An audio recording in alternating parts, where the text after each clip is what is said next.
We'll see. QuickTime is on.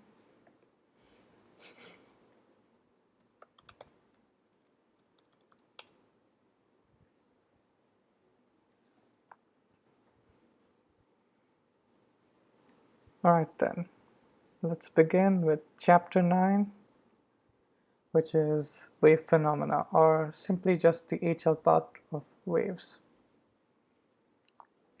So, as we discussed in chapter 4, we know that in simple harmonic motion, the acceleration acts in the opposite direction of displacement and it is proportional to displacement.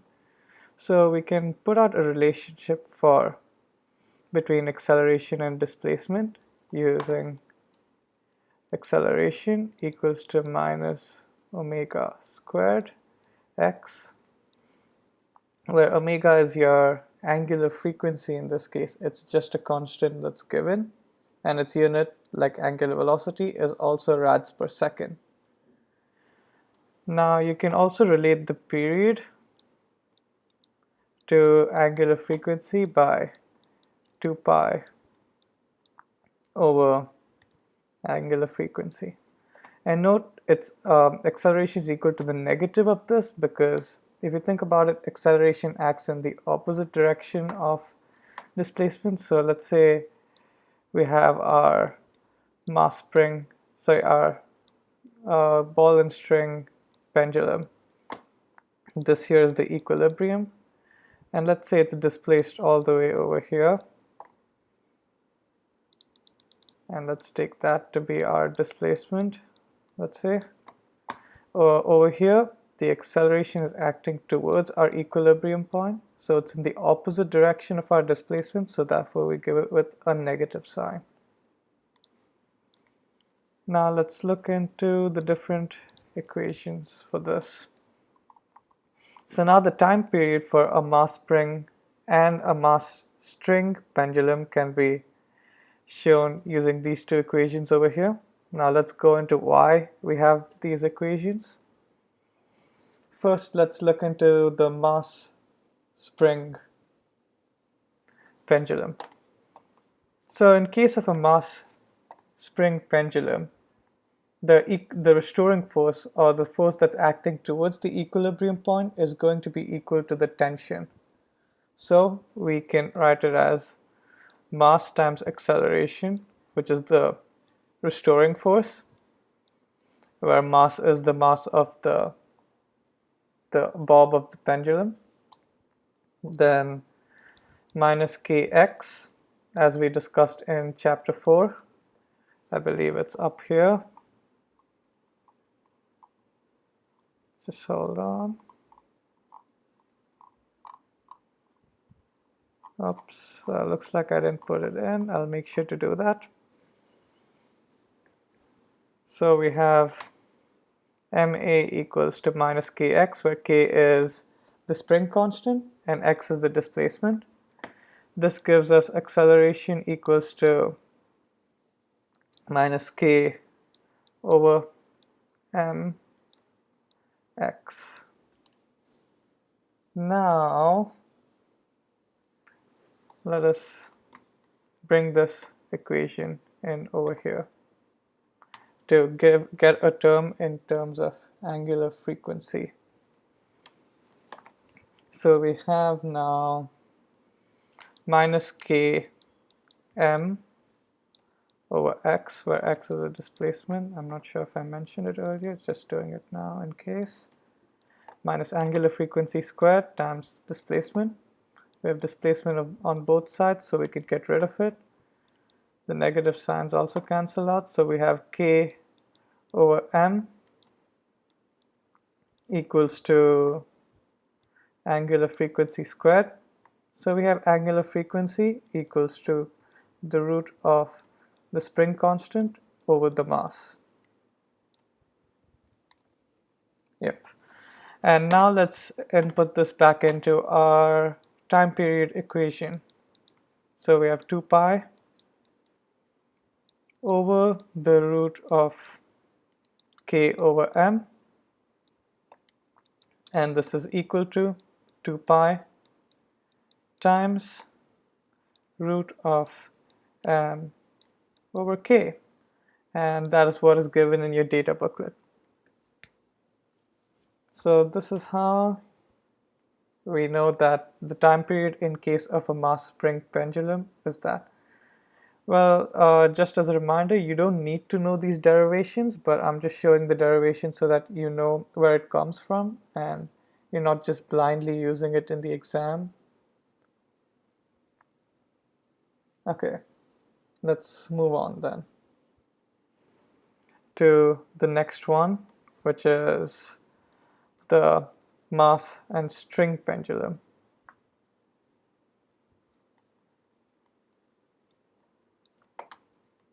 All right. So over here I've said that, and as it's shown in your data booklet, the time period is equal to 2 pi times the length over the acceleration due to gravity. So let's see, where do we get this from? All right. So first let me draw out our mass and string pendulum. This is where it starts off at. And this is, let's say, at maximum displacement. Over here you have the force of gravity acting straight down. And our restoring force is acting like this towards the equilibrium. Now we get a triangle over here if I join that line, similar to when we have an object on a ramp. And we can label this one to be mg sine, oh whoops, that doesn't really look too good.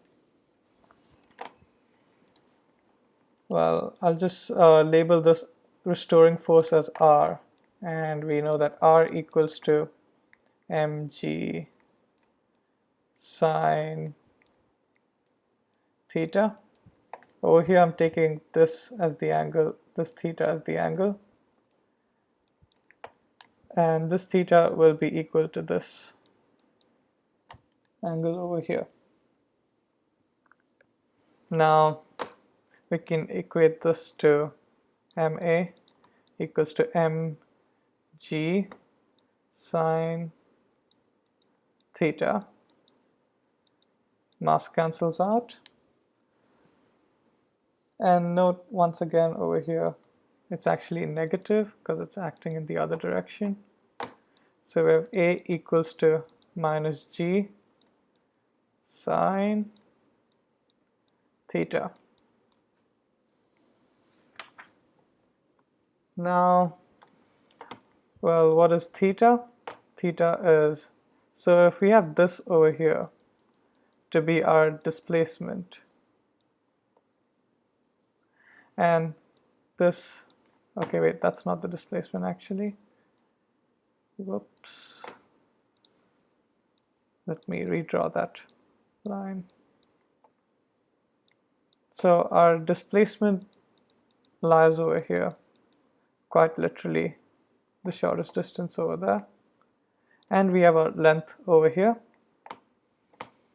And clearly the inverse sine of theta will be equal to opposite, that's x, or the displacement, over the hypotenuse, which is the length of the pendulum in this case. So we know that theta equals to, sorry, not that, yep, the sine of theta equals to that. And now let's bring it back over here. So we get acceleration equals to minus g x over L. Now we have acceleration over here. Let's input it back into this equation. So we have minus g x over L equals to angular velocity squared, the negative of it, times displacement. Displacement cancels out, negatives cancel out. So we have angular velocity squared equals to gravity or acceleration due to gravity over length, giving us angular frequency equals to root of g over L. Now we can input that once again into our time period equation, giving us 2 pi over the root of g over L, which equals to 2 pi times the root of L over g. And that's how you get the time period for a mass string pendulum. Now let's move on. Like I said earlier, you can just show the displacement of an object going through simple harmonic motion with a sine or a cos function. And if you think about it, the displacement at any point is just a fraction of the maximum displacement, and that fraction can be determined either by a cos or a sine, or a minus sine or a minus cos, but the end idea is pretty much the same. And if you want to find out the velocity or the acceleration, you differentiate it. If you use differentiation to find out what it is. So let me try showing it to you. So let's say it's a sine function for our displacement, angular velocity times time. All right. So our velocity is pretty much dx over dt, the rate of change of velocity over the rate of change of time. So dx over dt equals to velocity, which will, if we differentiate this, we get angular frequency times the maximum displacement times cos of angular frequency times time. And the rate of change of velocity is our acceleration. So dv over dt, which is the same as d square x over dt squared. That will equal to our acceleration, which is equal to angular frequency squared times amplitude squared times sine of angular frequency times time. And note the derivative for cos is always going to be negative sine. That's how you get the equations for acceleration, velocity, and displacement. Actually, I should have said it the other way around. And you can use the same way to find out in case your initial function is a cos function. Let me just take a look at your data booklet to see whether you do need these. Yep, indeed you do. I've just shown you how we get these. They haven't shown acceleration, but you can figure that out. Let's move on. Energy in simple harmonic motion. So the total energy in simple harmonic motion is always constant. It'll always remain the same. And the total energy is always going to be the sum of the kinetic energy times the potential energy.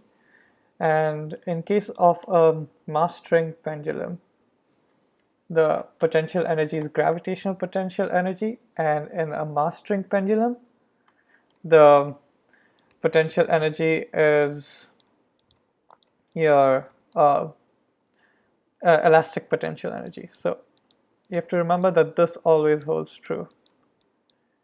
EK equals ET, so ET equals EK plus EP, where this is total energy, kinetic energy, potential energy.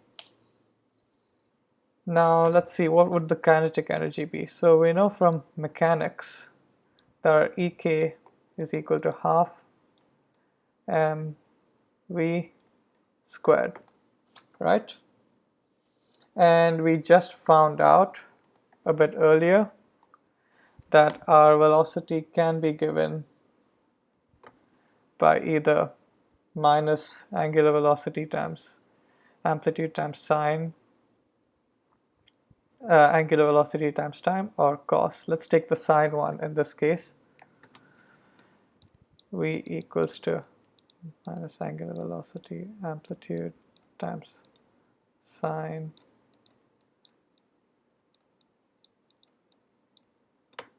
and if we square it, we get angular velocity squared times amplitude squared times of sine squared angular velocity times time, right? So that gives us our kinetic energy. Oh, let's not forget the half. Amplitude squared sine squared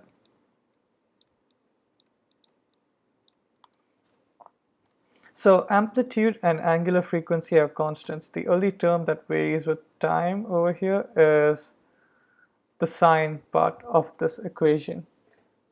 So when kinetic energy is maximum, our sine squared, this whole term over here must equal 1 because it can never equal anything greater than 1.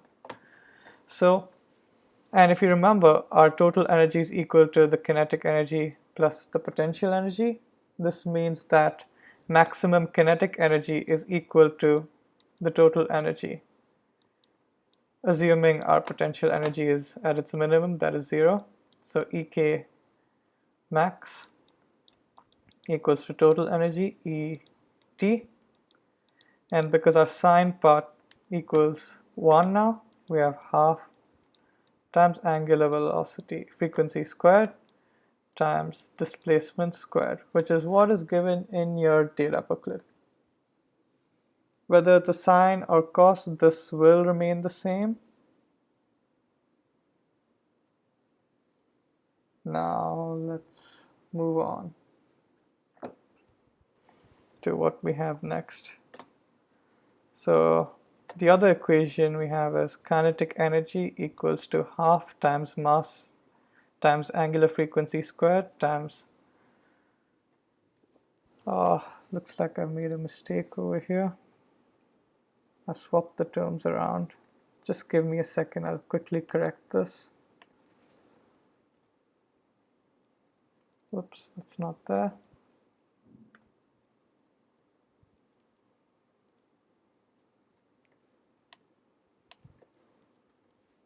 Yep. So it's half times mass times angular frequency squared times the difference between the amplitude squared minus the current displacement squared. Let's see how we get to here.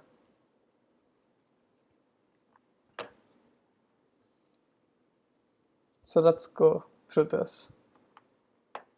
So as you remember, we have total energy equals kinetic energy plus potential energy, which means potential energy is going to equal to total energy minus kinetic energy. We know our total energy is always going to be equal to this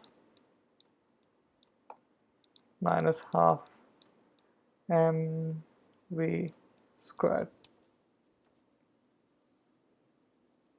right? And we know what our velocity is, which is the sine function I showed you earlier. Let's put that in.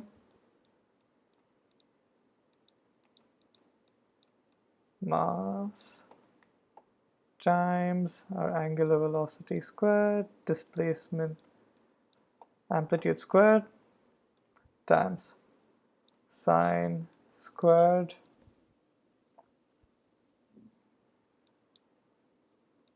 angular velocity times time. Now we can bring out half mass times angular velocity squared times displacement squared because they're present in both of these equations, and we have 1 minus sine squared angular velocity times time,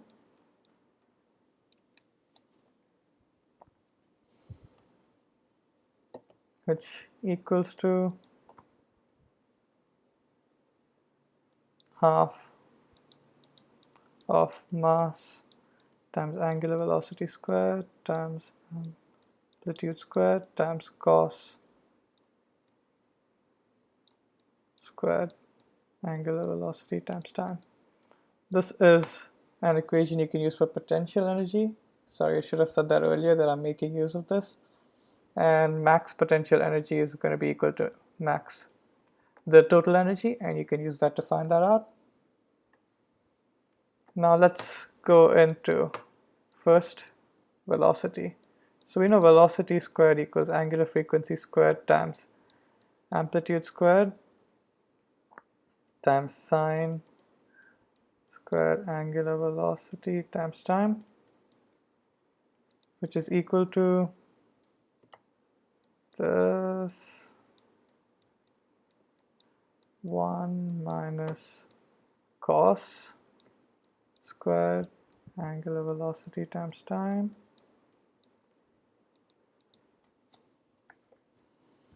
now that equals to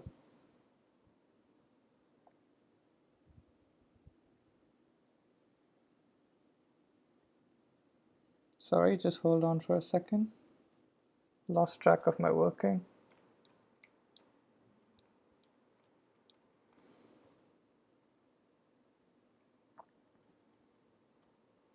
Now this here is equal to amplitude squared minus angular velocity squared times the current displacement squared. That's because, if you remember, our current displacement is given by a cost function. We have x equals to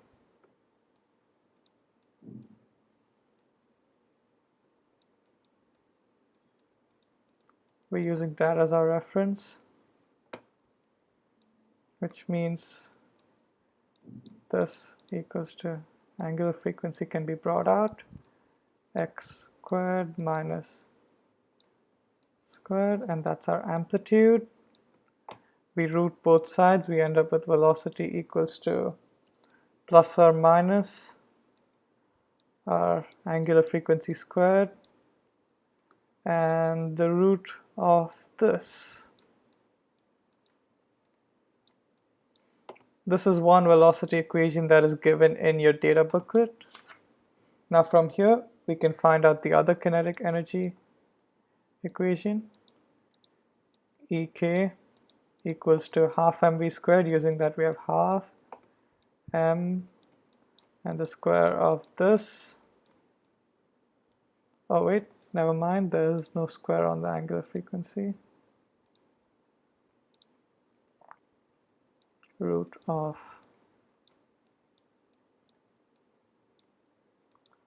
x squared, the square of all of this, and that gives us the equation half m times angular velocity. I should include that in there. X squared of the amplitude and the displacement squared. That is the other equation you can use for kinetic energy. And that is the end of 9.1. Before I move on to 9.2, all the diffractions, interferences, are there any questions? Well, the 1 minus cos squared Wt is actually equal to our current displacement times angular velocity squared. Let me try and show that to you. It looks like I glossed over it.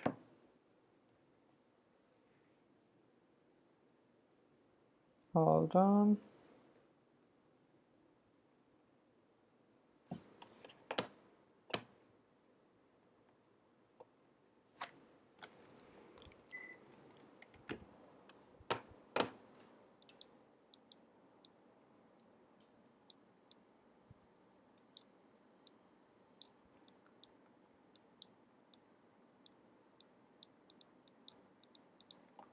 this equals to,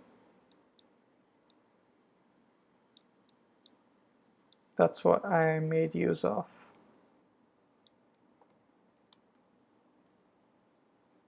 The negative of that. Does that help in any way or not?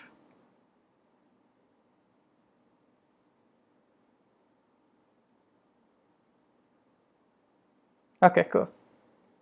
Now let's move on to the first diffraction, that is single slit diffraction. So when you have a slit and you have light passing through it, you form a diffraction pattern. And you should know the diffraction pattern. In case of a single slit, it looks something like this. You have a few small ones, you have one large one in the middle, like that, if that's the center. And this shows how intense the light is as you go to the left and the right on a screen. So now let's do some calculations related to that. So the first is to find out the path difference between two wavefronts in this case. So let's visualize this a little closer. Let's draw out our slits now. That's one side of the slit. And let's put another side of a slit over here. All right. Let's say this is the center of the slit. And I'll label that as B. And let's take a bunch of wavefronts over here. And that's the one closest to the edge. Let's keep doing wavefronts. So now let's draw a line to the center as well. Oh wait, I can draw a straight line. I don't have to do this. Yep, let's say that's the line to the center of the screen. Now, at the edge, we have a ray that's going like this. And the same respective ray, assuming these two rays are parallel, will head out in this way. And they both interact at the same point on the screen. Now the path difference between these two, because you see these two rays that are going out, let me try label them as rays. These two rays going out are, well, they're approximately parallel, but they intersect once they reach the screen. And each of them, because of the angle, they travel a different distance when they reach the screen. And this difference in distance is the path difference that they have. Now, the path difference can be taken as if we draw a line straight down, forming a right angle. This length over here, which I will label as x for now, this is the path difference over here. And note it forms a similar triangle with this, giving theta. Now the path difference is this line over here, because like I said, this is the midpoint of the slit. So this length over here, if I say B is the slit width, which is usually the symbol that they make use of, this is B over 2. And now we make use of some trigonometry over here to help us figure out this path difference. We have tan, oh no, that's the hypotenuse, sorry. We have sine of theta equals to the equals to the opposite line, that's x, our path difference over b over 2, which is our half of slit width in this case, giving us the path difference between these two rays to be b over 2 sine of theta, and I believe this is in your data booklet. Let's just check. Nope, never mind, that's not there. But I'll use this as a foundation to come up with our next equation, this one over here. So now, if you remember from chapter 4, when we talk about when waves interact, they superimpose each other, and you can have either constructive or destructive interference depending on the path difference. And we found out that if the path difference is equal to lambda over 2, n lambda over 2 to be precise, where n is any natural number, we will have destructive interference. Why is that? Let's try visualize it. So let me just draw one complete wave cycle over here, right? This whole thing is a wavelength. Now, if I take a crest over here and I go half a wavelength across, I end up at a trough. So, and if a crest interacts with a trough, they cancel each other out and destructively interfere. You end up with a wave with zero amplitude, which is why at lambda over 2 or n lambda over 2, you will always end up with destructive interference. And also that means the first hole we see in our interference pattern, the first minimum that we ever see, like let's say that's our interference pattern, a poorly drawn one, this first minimum will occur when the path difference is lambda over 2. So let's equate that to the equation we found out, b over 2 sine theta, right? So we end up, these 2's cancel out, we end up with sine theta equals to the wavelength over our slit width. Now note, usually these angles, these occur at really small angles, and at small angles you can approximate sine theta to pretty much equal theta. You can try this out on your calculator. If you try very small radian values, note it has to be in radians, your sine theta will pretty much be equal to your theta. So we get our equation that we see in the data booklet, theta equals to wavelength over slit width. And that's how you find the angle at which the first minimum occurs. And let's see. Yep, and that's all for 9.2, which is a single slit diffraction. Any questions over here before I proceed to double slit, well, interference in general? Any questions? If not, just maybe say yes in the chat so I can move on.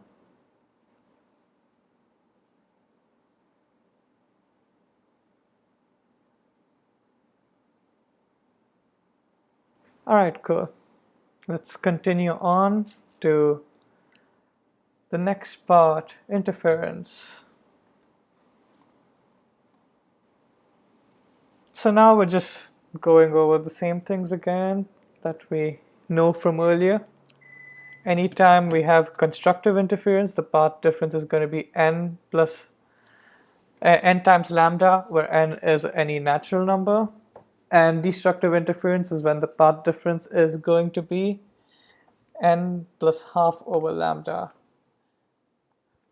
Actually, n doesn't have to be a natural number, it can be a whole number, so n can also equal to 0. Now we have another equation over here that for any point of constructive interference, that is n lambda, the path difference equals n lambda, and that's going to be equal to d sine theta, where d is the slit spacing. So let's draw out our double slit over here. That's one slit, and that's another slit. this over here is D. Now let's draw some wavefronts.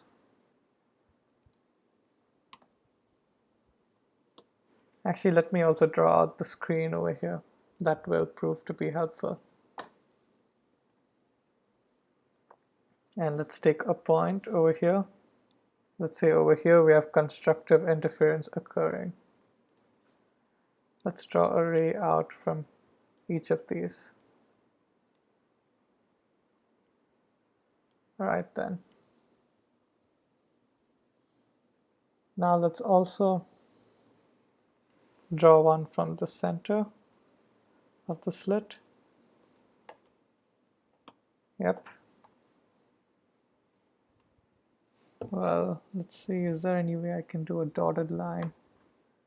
I'll just hand draw a dotted line. This angle over here is theta. And in this case, if there's a constructive interference occurring, you have n lambda equals to d sine theta. I can go over how we end up with d sine theta. It follows the same process that we had in case of single slit. I can use the same proof over there as that. And in this case, n, you take it to be the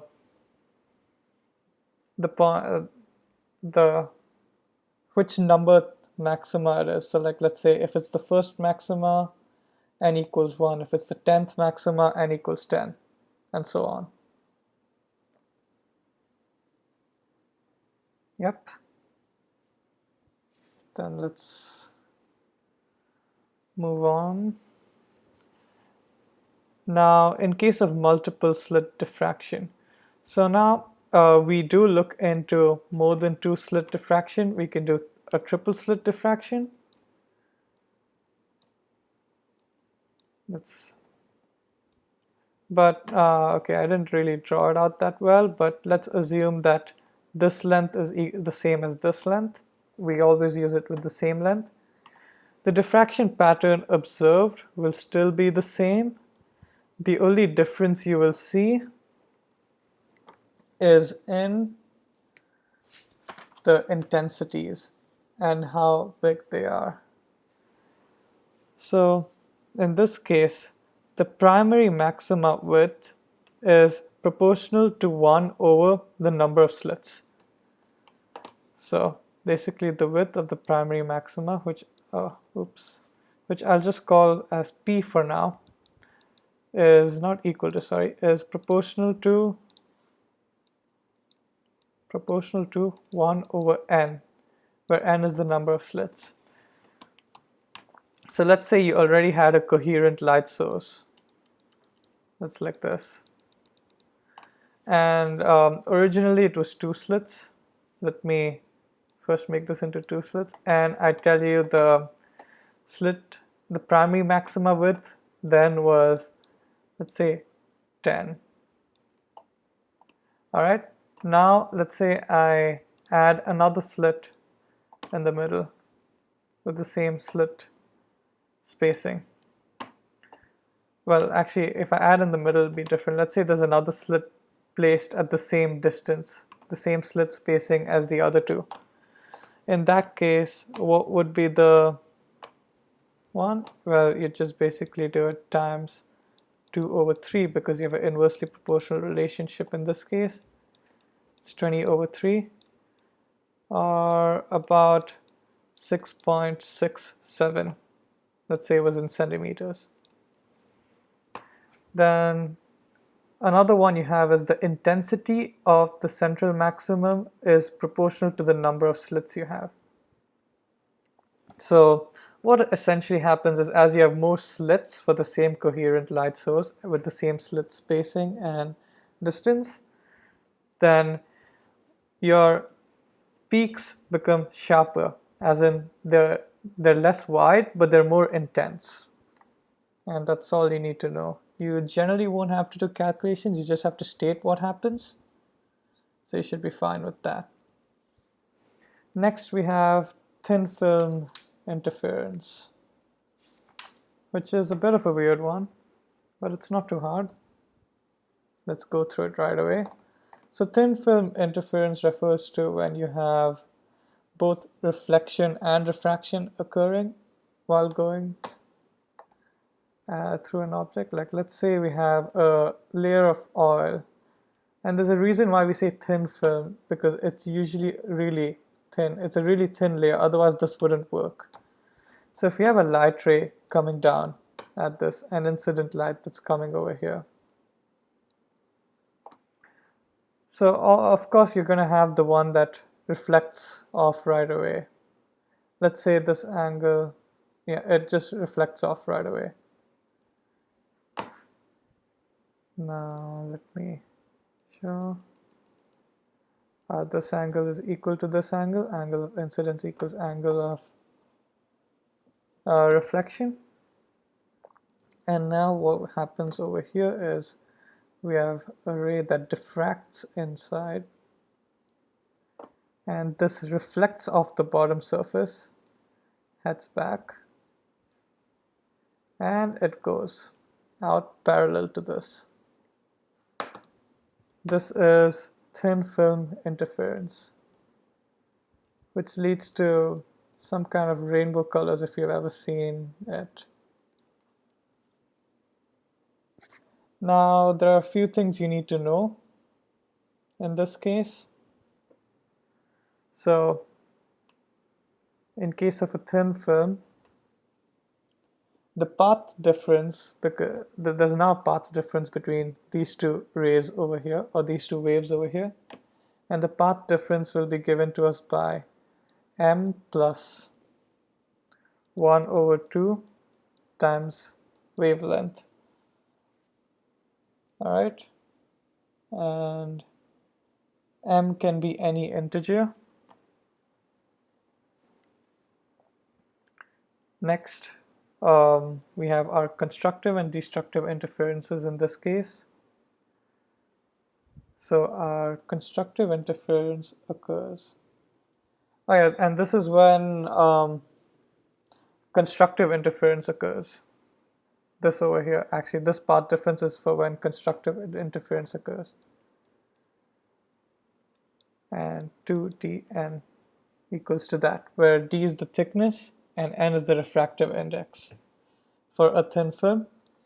And destructive interference, because this is our path difference, will be equal to m times lambda. It's pretty much the opposite of what we've done until now. D is this thickness over here, and is the refractive index of this over here. Let's say this is oil for an example, and m can be any integer, depends on how big of a path difference there is. Yep, and that's it for thin film, and we've covered 9.3. Do we have any questions with thin film? The intensity of the central maximum is proportional to n squared. No, it's... Oh yeah, it is proportional to n squared. Whoops, looks like I wrote it down wrong. Sorry about that. Let's just write it down just in case. Otherwise I'll forget it. Thanks a lot for correcting me over here. Next up, we have resolution. So, what is resolution? Sometimes when you have two really distant objects, and let's say they're emitting light, what happens is, and let's say we're really far, and this is our eye. Let me just draw an eye.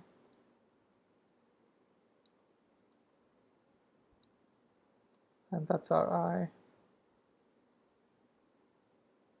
Sometimes these two distant objects looks like a single object to us.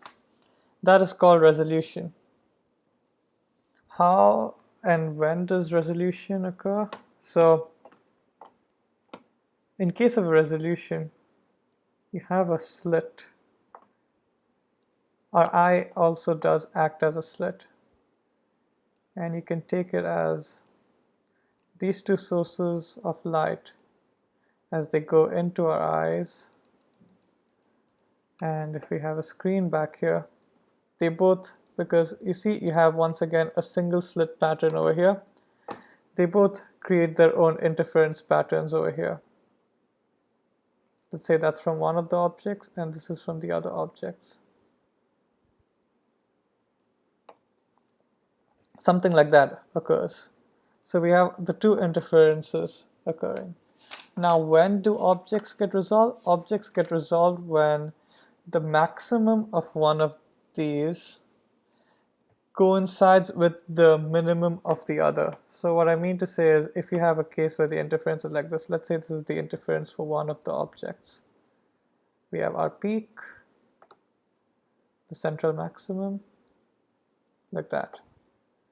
And let's say our other object is something like this.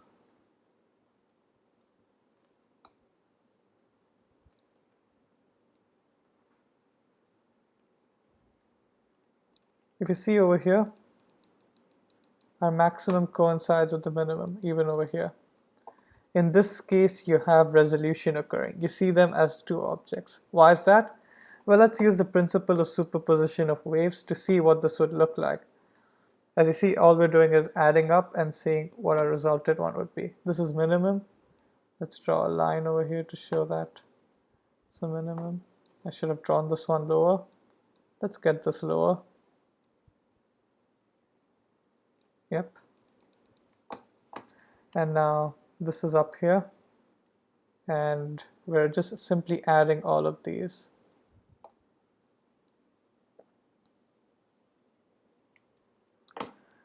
Okay, wait, sorry. It's not like that. If you keep adding them, you'll notice something like this will happen. And you have something going like that over there. Our resultant one ends up with only having one peak. This is the reason why we end up seeing a singular object in case of resolution. And if it's even closer together, then it resolves even better. You see it more like a single object. Now, how do we know when this occurs? For this, we use the Rayleigh's criterion. So Rayleigh's criterion specifies the minimum separation at which two objects are resolved at once. So if we have our eye over here, let's draw the eye again. And we have two objects. The minimum separation between this, Rayleigh's criterion can help us figure that out. Say that's small d, and the distance from our eye to this is large d. And I'll just draw the light coming in from either of these sources.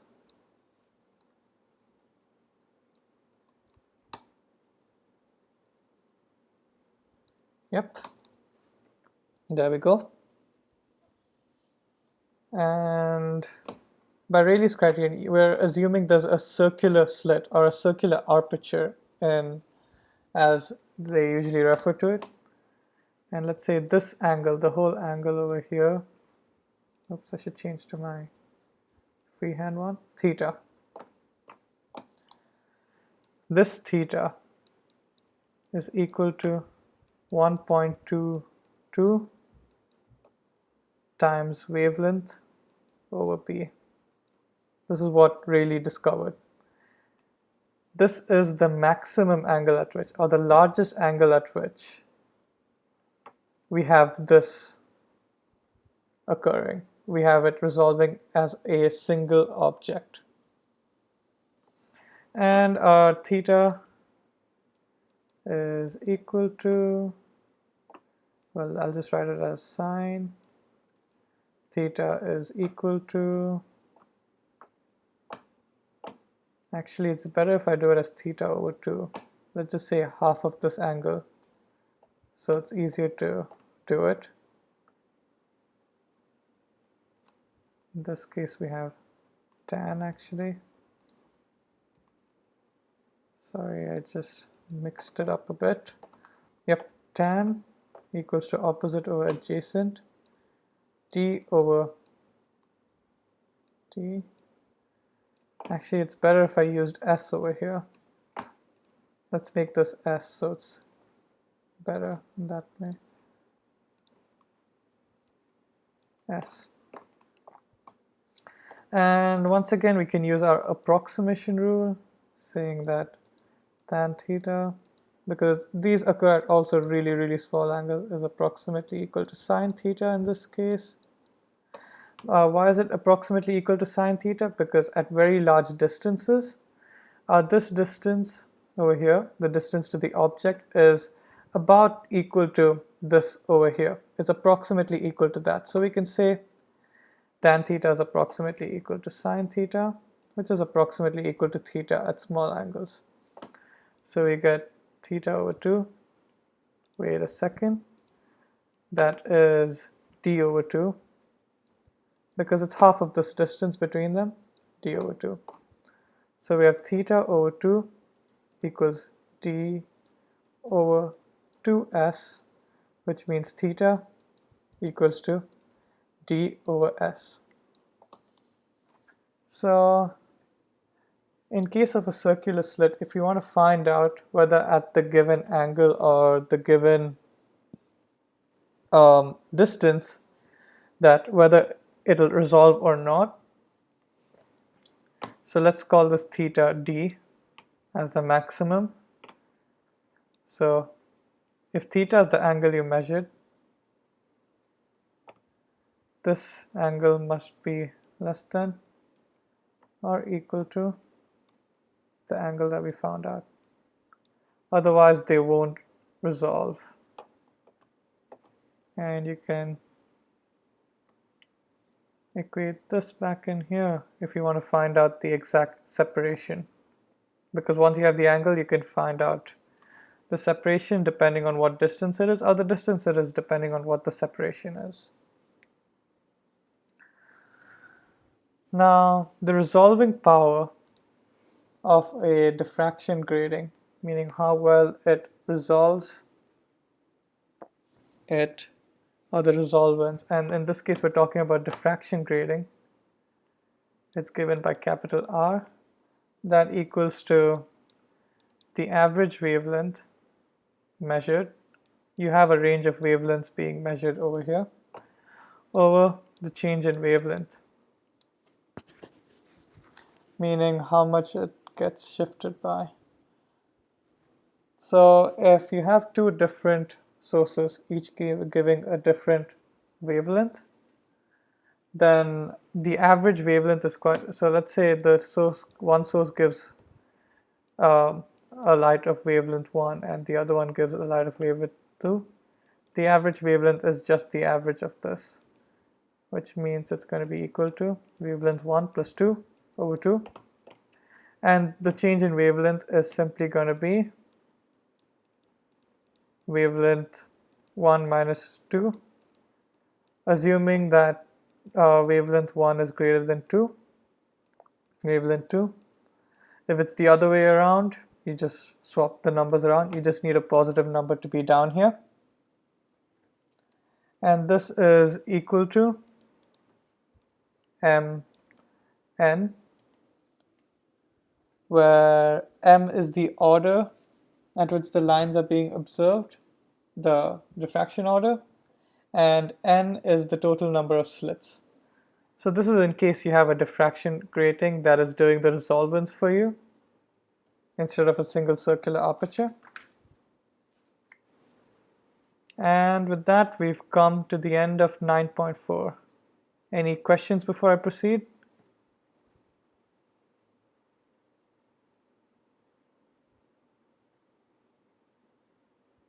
Okay, I'll take it as you guys are clear with this and move on to the final part, that is the Doppler effect,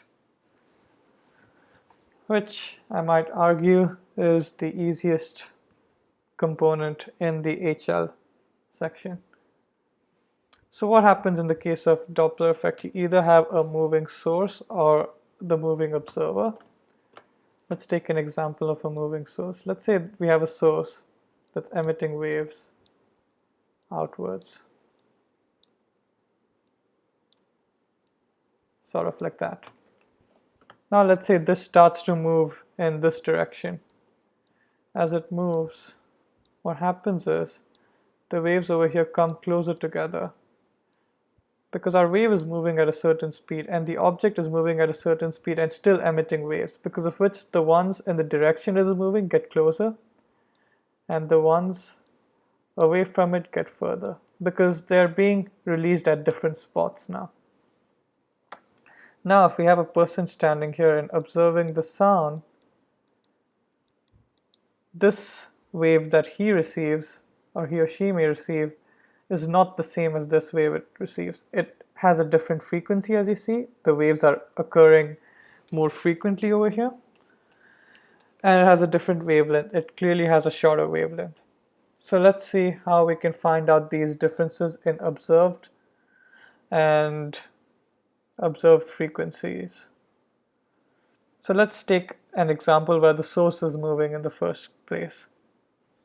So if the source is moving towards the object, like towards the observer, like in this case, the observed frequency, which is given by f dash, is equal to the initial frequency times the speed of the wave over the speed of the wave again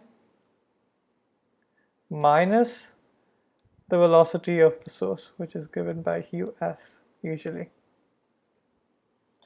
Now if we have the observer over here, as in the object is moving away from the observer, then the observed frequency f dash is equal to f, the initial frequency, times the wave speed over the wave speed plus the source.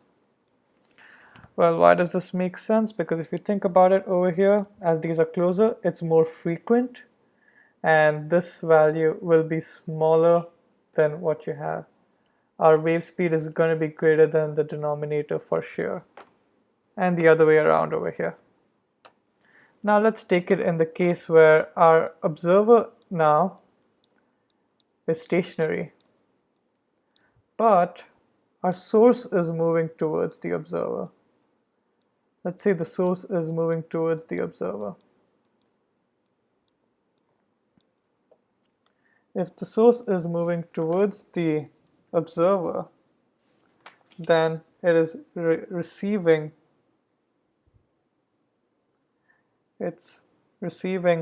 waves less frequently. Sorry, it's receiving waves more frequently, because as it's going towards. Now in this case, where the source is moving towards our observer is moving towards the source, you have the wave speed plus the velocity of the observer over the wave speed.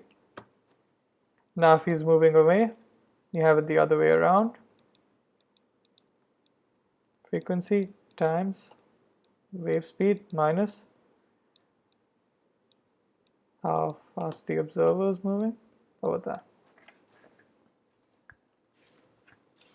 Yep, and that is for any case. Well, where can you see Doppler effect in real life? If you've ever noticed an ambulance coming at you, when the ambulance comes at you, it seems to have a higher pitch, but as it goes away, it has a lower pitch.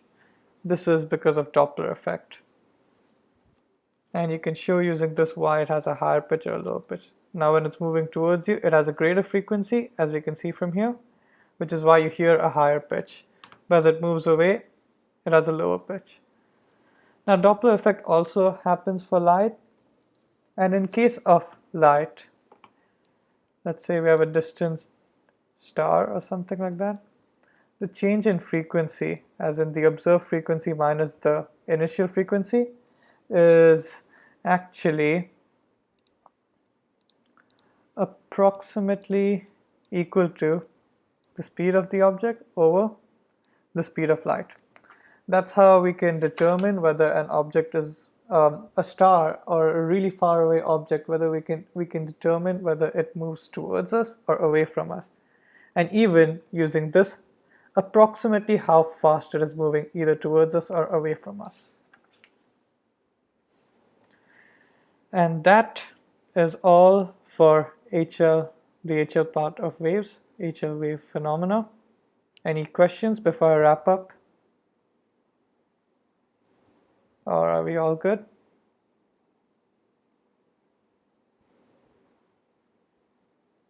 Does the wavelength change? Yes, the wavelength also does change. And like I showed you earlier, if we take that case, these are our wave fronts. Say the object is moving this way. This wavelength now over here is actually shorter than what we would have had if it was normally going. So if we have it moving towards the observer, wavelength decreases, frequency increases. And the decrease in wavelength will be proportional to the increase in frequency, and vice versa, depending on what the case is. Does that clear things out for you?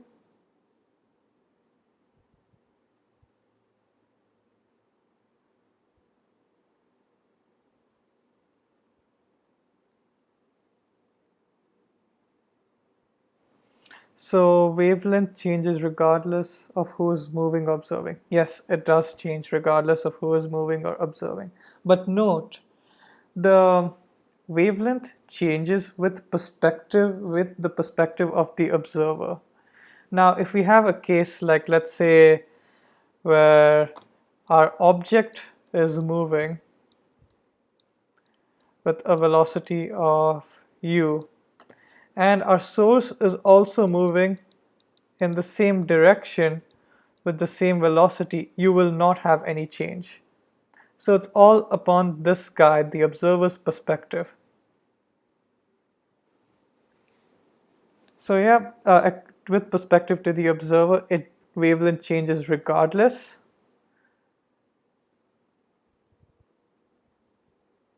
So does that clear things out?